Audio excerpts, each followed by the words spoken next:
Hello students, पिछले videos और ई content की श्रृंखला में ब्रिटिश संविधान, अभिसमय, सम्राट और राजमुकुट पर चर्चा की गई। आज इस वीडियो में अध्ययन का विषय है विधि का शासन। राजनीतिक दर्शन में ब्रिटिश संविधान और शासन व्यवस्था का नाम विधि के शासन के साथ जुड़ा हुआ है। विधि के शासन का आशय है इंग्लैंड के शासन का संचालन किन्हीं विशेष व्यक्तियों की इच्छा द्वारा नहीं वरन विधि के द्वारा ही किया जाता है। विधि सर्वोच्च है और सर्वोपरि है और कोई भी व्यक्ति विधि के नियंत्रण से बच नहीं सकता। उच्चतम स्तर के व्यक्ति से लेकर निम्न स्तर के व्यक्ति तक सभी विधि के सम्मुख समान हैं। विधि के शासन में निरंकुश विशेषाधिकार और सरकारी मनमानेपन के लिए कोई स्थान नहीं है। इस प्रकार के शासन में शासक और शासित दोनों विधि के अधीन होते हैं। यह प्रजातांत्रिक शासन का आधार है। ब्रिटिश विधि और न्याय व्यवस्था अपनी जिन विशेषताओं के लिए विख्यात है, संभवतः उनमें विधि का शासन सबसे अधिक प्रमुख है। विधि के शासन की विशेषताएं। इस सिद्धांत का प्रतिपादन प्रोफेसर डाइसी द्वारा किया गया था। प्रथम, विधि की सर्वोच्चता। ब्रिटिश शासन में सर्वोपरि स्थान विधि को प्राप्त है, किसी व्यक्ति अथवा अधिकारी को नहीं। सरकारी अधिकारी द्वारा मनमाने तरीके से अपनी शक्तियों का प्रयोग नहीं किया जा सकता। उन्हें विधि द्वारा निर्धारित सीमा के अंतर्गत रहते हुए ही कार्य करना होता है। सेकंड, सभी नागरिकों के लिए एक ही प्रकार की विधि और न्यायालय। सभी व्यक्ति विधि की दृष्टि में समान हैं। उनके लिए एक ही प्रकार के कानून तथा न्याय व्यवस्था की स्थापना की गई है। प्रत्येक व्यक्ति राज्य के साधारण कानून के अधीन तथा साधारण न्यायालयों के न्याय क्षेत्र के अंतर्गत हैं। इसी मान्यता के कारण ब्रिटेन में प्रशासनिक न्यायालय नहीं है। यह कानूनी समानता है। विधि का शासन व्यक्ति के अधिकारों का रक्षक है।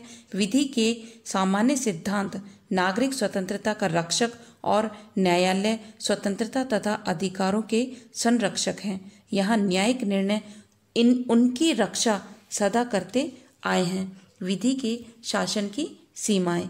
इंग्लैंड के संविधान और शासन के अंतर्गत सिद्धांत और व्यवहार में बाहरी अंतर पाया जाता है। सैद्धांतिक दृष्टि से विधि के शासन के अनुसार इंग्लैंड का प्रत्येक नागरिक कानून की दृष्टि में समान है, सभी विधि के नियंत्रण में हैं। सभी के लिए एक ही कानून तथा एक ही प्रकार के न्यायालय हैं, लेकिन व्यवहार में सभी बातें निर्मूल है। विधि के शासन के अपवाद। अधिकारियों की विवेकात्मक शक्ति। विधि का शासन इस बात के विरुद्ध है कि अधिकारियों को विवेकात्मक, स्वेच्छापूर्ण और व्यापक शक्ति न मिले, पर वास्तविकता यह है कि ब्रिटेन में वर्तमान समय में राज्य का कार्य क्षेत्र बहुत अधिक व्यापक हो गया है और सरकारी अधिकारी अपने उत्तरदायित्वों को पूरा कर सकें, इसलिए उसे अपने विवेक के अनुसार कार्य करने की छूट देना नितांत आवश्यक है।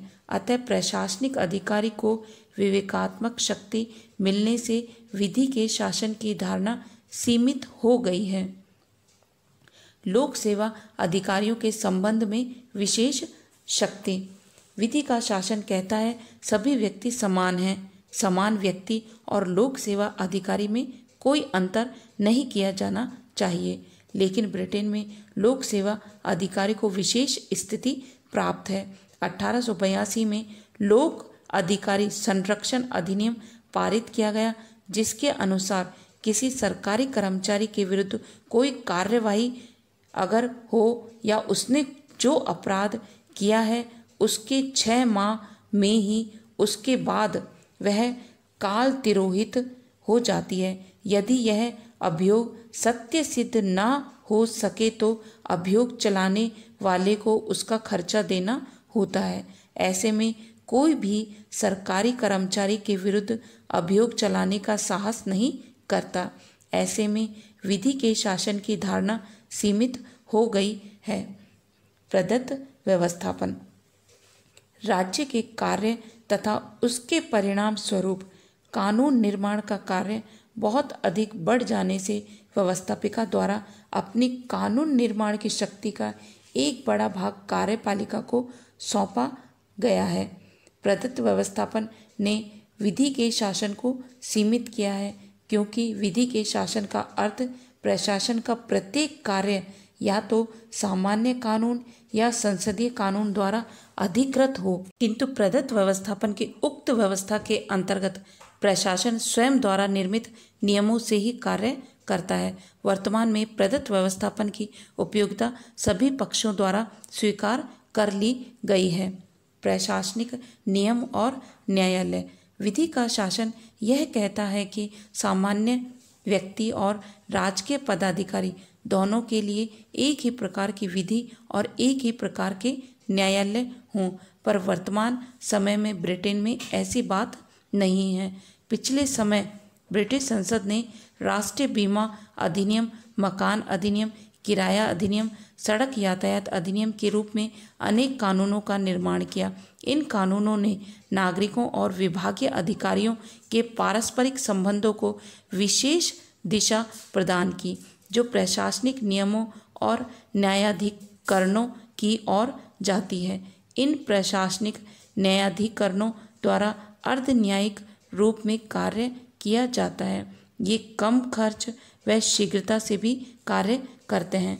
ब्रिटेन में प्रशासनिक न्यायाधिकरणों की संख्या 2000 के करीब है। इनके ऊपर एक न्यायाधिकरणों पर परिषद है। इस परिषद में 15 सदस्य हैं, जिसकी नियुक्ति लॉर्ड चांसलर द्वारा की जाती है। इनका कार्य सभी प्रशासनिक न्यायालयों के कार्य का निरीक्षण करना है।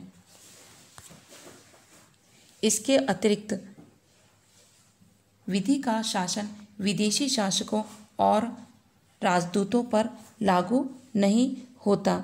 इंग्लैंड के सम्राट के विरुद्ध किसी न्यायालय में कोई अभियोग नहीं चलाया जा सकता। किसी भी न्यायालय के सम्मुख वे पेश नहीं हो सकते। इसके साथ ही गृह मंत्री को अधिकार है कि किसी विदेशी नागरिक को ब्रिटिश प्रजा होने का प्रमाण पत्र दे अथवा रद्द करे या अवांछित को देश से बाहर निकाले। गृह मंत्री के विरुद्ध कोई अभियोग नहीं चलाया जा सकता। इसके अतिरिक्त सैनिक दल के सदस्यों पर सैनिक विधियों का नियंत्रण होता है और उनका अभियोग सैनिक न्यायालय में होता है। आज हमारे अध्ययन का विषय विधि का शासन यहीं समाप्त होता है। धन्यवाद।